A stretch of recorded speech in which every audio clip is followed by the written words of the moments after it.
চার দফা দাবি আদায়ে আবারও সড়কে কারিগরি শিক্ষার্থীরা বেলা 11:15টার দিকে রাজধানীর তেজগাঁয়ে ৭ রাস্তার মোড় অবরোধ করে বিক্ষোভ শুরু করেন তারা। এতে সড়কটিতে যান চলাচল বন্ধ হওয়ায় দেখা দিয়েছে তীব্র যানজট। ভোগান্তিতে পড়েছেন যাত্রীরা। বান্ডেল থাকলে প্রতি সেনমানিতে টাকা বাঁচবে। বিকাশ সেনমানি বান্ডেল কিনে জিতুন প্রতি লেনদেনে। পলিটেকনিক শিক্ষার্থীদের দাবি, বিএসসি ইঞ্জিনিয়ারিং শিক্ষার্থীদের অযৌক্তিক দাবির পক্ষে সব কার্যক্রম বন্ধ। কারিগরি ছাত্র আন্দোলনের ৬ দফা দাবির রূপরেখা ও সুপারিশ পূর্ণাঙ্গ বাস্তবায়ন এবং ইঞ্জিনিয়ারিং ওয়ান চ্যানেল এডুকেশন চালু করা। এছাড়া প্রকৌশল অধিকার আন্দোলনের পক্ষ থেকে ডিপ্লোমা প্রকৌশলীদের প্রকাশ্যে হত্যার হুমকির অভিযোগ তুলে সর্বোচ্চ শাস্তি নিশ্চিতের দাবি তাদের। ৪ দফা দাবি বাস্তবায়নে রাজধানীর তেজগাঁয়ের ৭ রাস্তার মোড়ে সড়ক অবরোধ করে বিক্ষোভ করছে পলিটেকনিক ইনস্টিটিউটের শিক্ষার্থীরা। এতে বন্ধ রয়েছে যান চলাচল। আরও জানাতে যোগ দিচ্ছেন সহকর্মী তানভীর আহমেদ।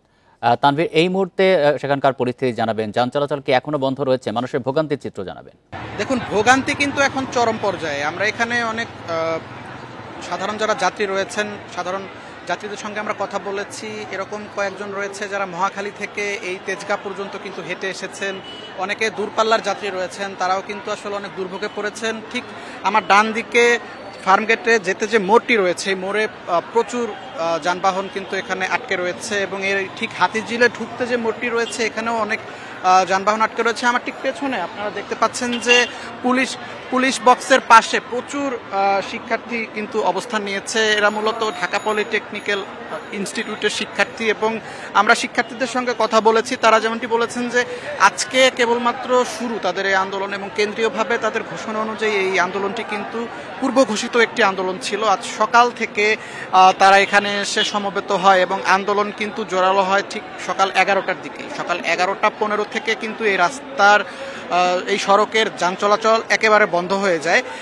কারিগরি শিক্ষার্থীদের এই সড়ক অবরোধের কারণে আপনারা দেখতে পাচ্ছেন যে এখানে সাধারণ মানুষরা হেঁটে এই রাস্তা দিয়ে চলাচল করছে এবং তাদের যে দাবিগুলো রয়েছে, আমি যদি বলি তাদের দাবিগুলোর মধ্যে রয়েছে প্রকৌশল অধিকার আন্দোলন কর্তৃক ডিপ্লোমা প্রকৌশলীদের প্রকাশ্যে হত্যার হুমকি প্রদানকারীদের সর্বোচ্চ শাস্তি নিশ্চিত করা, বিএসসি ইঞ্জিনিয়ারিং শিক্ষার্থীদের অযৌক্তিক ৩ দফা দাবির পক্ষে পরিচালিত সব কার্যক্রম রাষ্ট্র কর্তৃক অবিলম্বে বন্ধ করা, কারিগরি ছাত্র আন্দোলন বাংলাদেশের উত্থাপিত যৌক্তিক ৬ দফা দাবির যে রূপরেখা ও সুপারিশ অনুযায়ী পূর্ণাঙ্গ বাস্তবায়ন এবং ইঞ্জিনিয়ারিং ওয়ান চ্যানেল এডুকেশন চালু করা।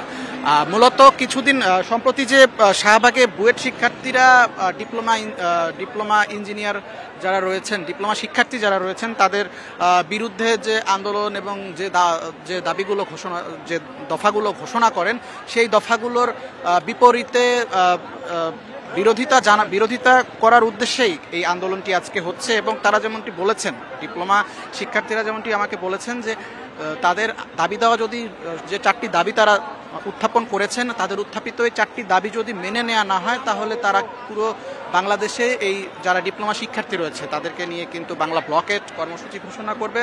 এবং তারা যেমনটি বলেছে, দিনাজপুরে আজ ইতোমধ্যেই দিনাজপুরে পলিটেকনিক শিক্ষার্থীরা রেলপথ অবরোধ করেছে এবং পুরো বাংলাদেশেই তারা অবরোধ কর্মসূচি পালন করবে বলে ঘোষণা দিয়েছে।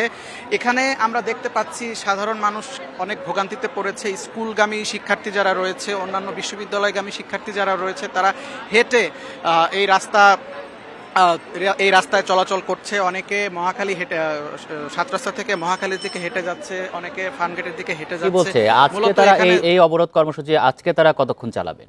হ্যাঁ, আমি কথা বলেছি, আমি জানার চেষ্টা করেছি। তারা মূলত বলেছে যে তারা যদি সরকারের উপর মহলের সংশ্লিষ্ট কর্মকর্তা যারা রয়েছেন তাদের হস্তক্ষেপ ছাড়া বা তাদের যে দাবিগুলো রয়েছে এই দাবিগুলো মানতে যদি কেউ আশ্বাস দেয়, সেই আশ্বাস যদি কেউ দিয়ে থাকে, সেক্ষেত্রে কোনো আশ্বাস পেলে তারা তাদের কর্মসূচি স্থগিত করবে বলে জানিয়েছে। যদি কেউ তাদেরকে ওরকম দাবি দেওয়া মেনে নেওয়ার বিষয়ে কোনো আশ্বাস না দেয়, সেক্ষেত্রে তারা তাদের কর্মসূচি চালাবে বলে চলমান রাখবে বলে আমাকে জানিয়েছেন।